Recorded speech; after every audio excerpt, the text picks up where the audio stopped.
Salut, salut, chers assoiffés de la vérité.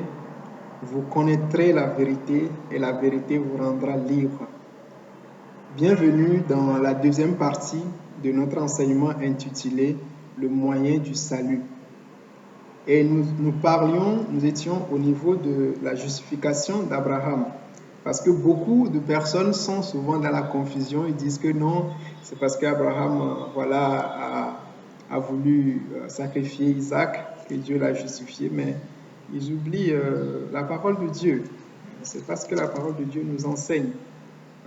Nous pouvons aller dans Actes, le chapitre, dans Romains chapitre 4. Romains chapitre 4 nous montre clairement que c'est par la foi. N'oubliez pas ce mot. Abraham crut et cela lui fut imputé à justice.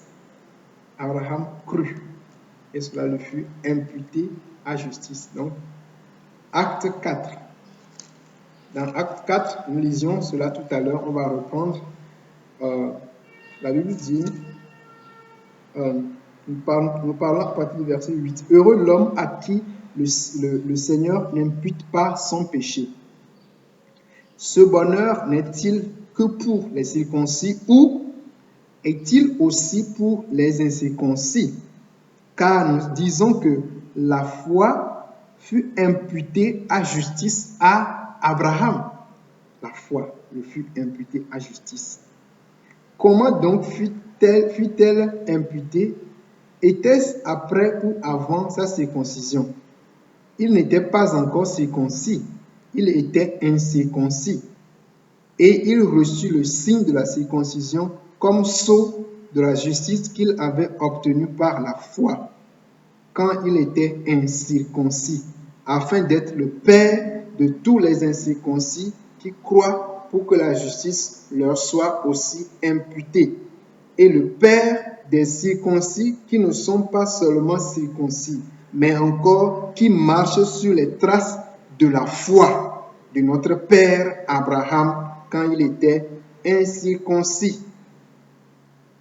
Amen. Amen. Même le verset 13 est encore plus. Il dit, en effet, ce n'est pas par la loi que l'héritage du monde a été promis à Abraham ou à sa postérité. C'est par la justice de la foi. Par la justice de la foi. Parce que la foi même est comme une loi. On peut voir ça dans Romains 3, verset 27. C'est une loi. Quand on croit, c'est-à-dire on accepte de recevoir Jésus. Jésus est la justice, est le salut. Quand nous acceptons de croire, c'est-à-dire, parce que quand on croit, on reçoit. C'est la foi qui nous permet de recevoir. Et nous disions que le juste vit par la foi. Soyons comme les habitants de Bérée. Quand ils recevaient la parole, acte 17, verset 11, ils vont examiner la parole pour savoir si ce qu'on leur dit est vrai. Examinez la parole vous-même et regardez dans la parole. Allez par exemple dans 2 Corinthiens 13, verset 5. La Bible dit, examinez-vous vous-même pour savoir si vous êtes dans la foi. Éprouvez-vous vous-même. Lorsque vous écoutez cet enseignement, n'endurcissez pas votre cœur. Sortez du confort de la religion. Examinez votre foi. Est-ce que vous avez Jésus? Est-ce que vous avez la vie éternelle en vous? J'aime beaucoup Nicodème dans la parole de Dieu. Nicodème, c'était un pharisien, c'était un docteur de la loi, mais il ne s'est pas contenté de son niveau, de son ancienneté dans l'église, dans la synagogue, mais il est venu à la vérité, il est venu à Jésus.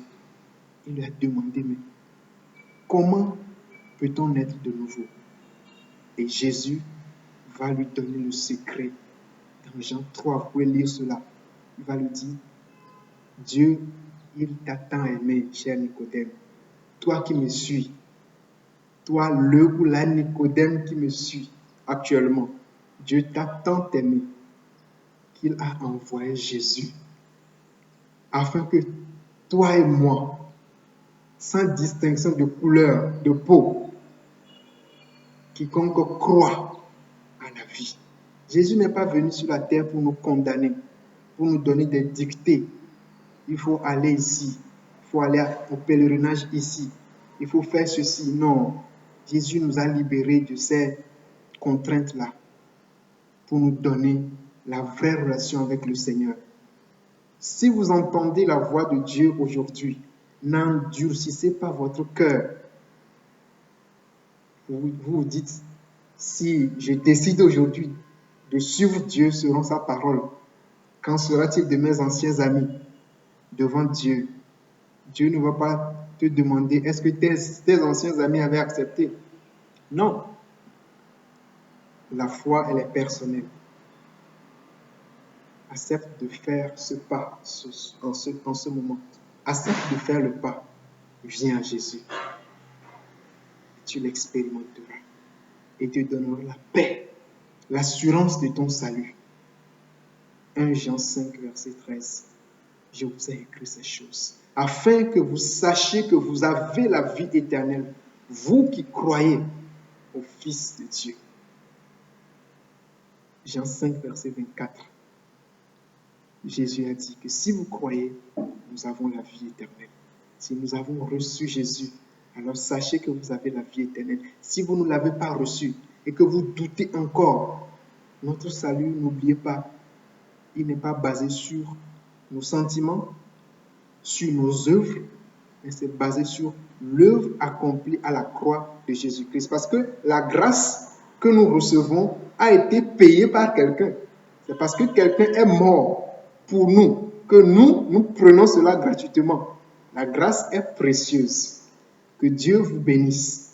Vous qui, comme Paul l'a dit, quand j'ai eu à cœur d'annoncer ce message, je n'ai pas eu peur de contredire la tradition.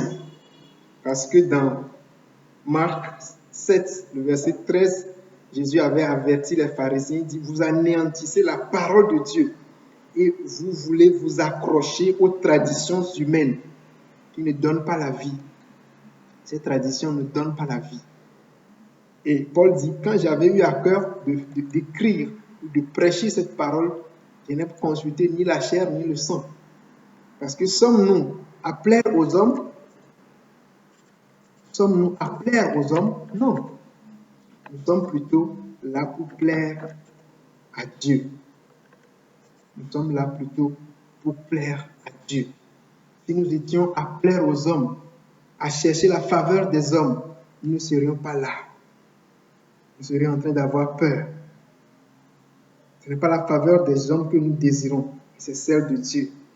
Nous ne cherchons pas à plaire aux hommes, mais à plaire à Dieu.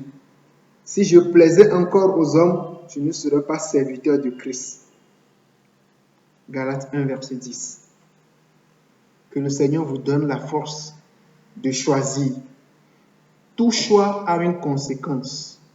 Refuser de ne pas choisir, c'est choisir de ne pas choisir. C'est quand même choisir. Mais choisissez. Dieu a dit, je mets devant vous la vie et la mort. Jésus est la vie. Choisis Jésus et tu auras la vie. Si tu veux le recevoir aujourd'hui, je peux t'aider. Fais cette prière, c'est simple, mais que cela vienne de ton cœur. Que cela soit comme une alliance entre toi et Dieu aujourd'hui. Seigneur Jésus, je te donne ma vie. J'ai reçu ce message comme venant de toi et je m'abandonne à toi. Reçois-moi comme ton enfant. Accepte-moi et pardonne-moi tous mes péchés. Donne-moi d'être sauvé, de vivre dans la paix avec toi. Sois mon Seigneur et mon Sauveur personnel. Conduis ma vie par ton esprit. Au nom de Jésus-Christ, le nom qui est au-dessus de tout nom. Au nom de Jésus-Christ. Amen. Amen. Amen. Amen. Que Dieu vous bénisse. Amen.